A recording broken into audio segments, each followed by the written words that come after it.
There is a story in the book of Acts in which the apostle says, I was compelled by the Holy Spirit to go to this place without knowing what awaits for me there. So, I was compelled by the Holy Ghost, by the Spirit of Jesus in me, to go to this place without knowing what awaits for me there. He knew he will have trials and tribulations. He knew he will endure a lot of hardship, but he did not know what expected him and what awaited him there. But nonetheless, he was compelled by the Holy Spirit in him to go to this place, and he obeyed. Now my question to you is, to fulfill God's plan for your life, shouldn't you be obedient to the Holy Spirit? When the Holy Spirit compels you to do something, when He points you towards one direction or another, regardless if you know what awaits for you there or not, do you obey? Most of the time, the Holy Spirit will not tell you what awaits for you. This is why you have to trust God.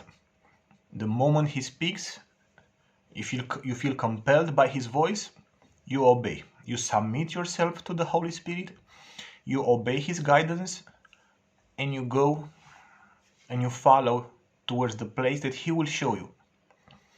In the beginning of history, of mankind, Abraham was the same. The Lord, the creator of the universe, appeared to him and said, come and follow me to a place that I will show you. So he didn't know what he was doing, where he was going. All he knew was that he left everything to follow the voice of the creator of the universe. When the Holy Spirit speaks to you, compels you to go and do something, do you obey? If you search your heart when I'm asking you this question, what is the answer? Do you obey? Is it a small thing for you or for us that the creator of the universe, the one who spoke the worlds and the universe into existence, the very same universe that we are trying to discover with satellite technologies and spacecraft and astronauts and space probes, that very same person who spoke the universe and the worlds came, He speaks to you.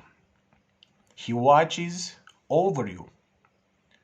Is it a small thing for you to hear His voice and to obey what He's telling you? Or when He speaks, do you harden your heart? Do you rationalize away because you begin to think, I just can't see how this is possible. I just don't understand it. I can't reason this. It's completely against everything that I know. And you obey your own reasoning rather than the spoken word of the living God. Have you ever considered that we are just men and women, humans of dust, and the creator of the universe comes down to you as an individual, knows you by your name, and directs your path and the way in which to go? If you will obey to His voice, is it a small thing to humble yourself under the voice of the creator of the universe and obey? The words that He spoke that created creation, the words that still are going to the ends of this universe, have been written down also in the scriptures, in the Bible. And those words, as you study them, eat of them, spend time to hear what the creator of the universe is saying to you, they will shape and mold your entire life. Is it a small thing that the creator of everything, including the one who gave you breath, who gave you body, who gave you a mind, who gave you a soul and a spirit, speaks to you personally and guides you into the way in which to walk? I urge you, If you hear His voice, don't harden your hearts today. If you hear His voice, honor the Almighty God by being obedient to His voice.